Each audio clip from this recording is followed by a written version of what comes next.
పెన్షన్ల కోసం దరఖాస్తులు తీసుకుంటున్న నేపథ్యంలో చాలామంది వృద్ధులు, ఎందుకంటే ఎట్లా ఉందంటే పరిస్థితి, అంటే భర్త చనిపోయినాకనే లేకపోతే ఒంటరి మహిళకే నేను పెన్షన్ ఇస్తాను ఎంతవరకు సమంజసమని పాపం ముసలోళ్ళు గ్రామాలలో ఒకటే తిట్లు తిట్టుకుంటున్నారు.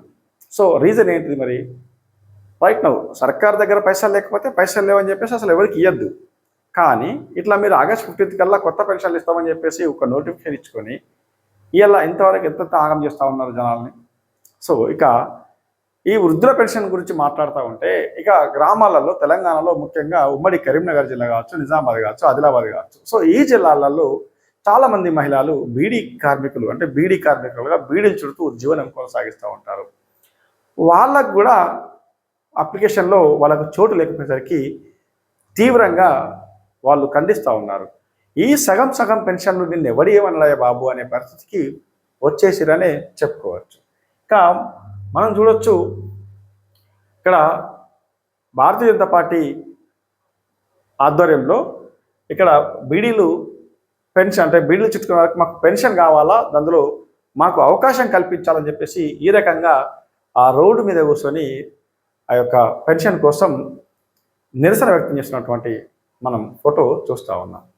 సో నిజంగా కూడా ఎంత బాధాకరం అంటే, ఇప్పటికే 200 సంవత్సరాలు అయిపోయింది, ఏదో ఇంకా రేపో మాపో ఇక పెన్షన్ వస్తుంది కదా, అంటే సరే ఏదో తీరులో డబ్బులు అంటే పెన్షన్ వస్తాయి కదా అని చెప్పేసి అనుకున్న నేపథ్యంలో ఇటు బీడీ కార్మికులు పక్కన పెట్టేసారు. అట్లాగే ఈ యొక్క ఏజ్ లిమిట్ ఏదైతే 58 అనుకున్నారో లేదా 62 అనుకున్నారో ఆ ఏజ్ లిమిట్ కూడా పక్కన పెట్టేసి కేవలం కొద్ది మందికి మాత్రమే ఈ పెన్షన్లు ఇస్తామంటే ఎట్లా రేవంత్ రెడ్డి సర్కారు?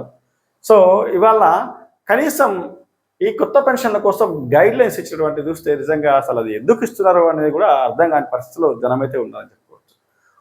చూడొచ్చు, 31 వరకే చేయుత ఛాయిస్ అని చెప్పేసి చూస్తున్నాం. కొత్త పెన్షన్ దరఖాస్తులపై గైడ్ లైన్స్ విడుదల చేసిన సెర్ప్ గతంలో అప్లై చేసుకున్న వాళ్ళు మళ్ళీ చేయక్కర్లేదు, తొలి విడతలో 7 కేటగిరీలకే అవకాశం, పాత రూల్సే ప్రామాణికం. ఇక ఇప్పటికే కొత్తగా 4000కు పైగా అప్లికేషన్లు అని చెప్పేసి చెప్తా ఉన్నారు.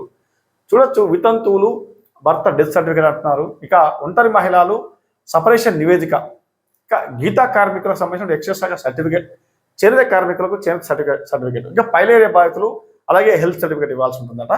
ఇక వితంతులు ఒంటరి మహిళలు దరఖాస్తు చేసుకోవడంతో పాటు వారికి అవసరమైన సర్టిఫికేట్లు పొందేలా సాయం చేసే బాధ్యతను ఎస్హెచ్జీలకు సమైక్యలకు అప్పగించారు. సో ఇదంతా బాగానే ఉంది.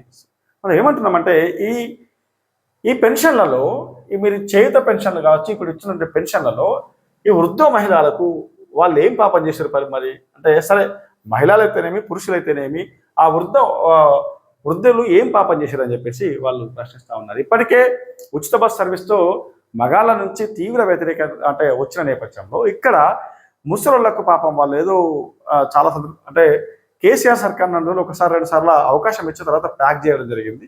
ఇక చాలా మంది పాపం ఎదురు చూసారు, కాంగ్రెస్ వస్తే ఇక కొత్త పెన్షన్ వస్తా అని చెప్పేసి.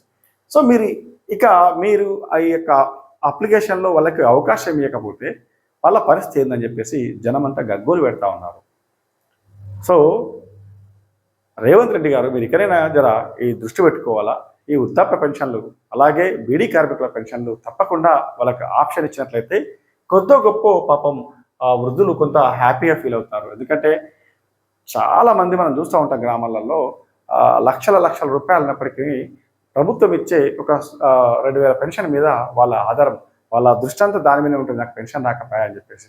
సో అట్లాంటివి వాళ్ళకే కాదు, కనీసం అక్కడ ఉన్నటువంటి పరిస్థితులు లేనులు కూడా ఉంటారు కదా, అందులో గరీబులు కూడా ఉంటారు కదా.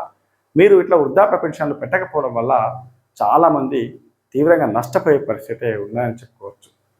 సో ఇది మొత్తంగా రేవంత్ సర్కార్ ఇస్తున్నటువంటి పెన్షన్ల మీద గ్రామాలలో తీవ్ర అసంతృప్తి ఉన్నాయని చెప్పేసి చెప్పడానికి ఈ వార్తను ప్రతిధ్వనించడం చేయడం జరుగుతుంది. మిత్రులారా, మా ఈ కథను కనుక నచ్చినట్లయితే ఒక లైక్ చేయండి, అలాగే మీరు తప్పకుండా మీ యొక్క అభిప్రాయాలు కామెంట్ రూపంలో తెలపాలని కోరుతూ ముగిస్తూ ఉన్నాను. Thank you.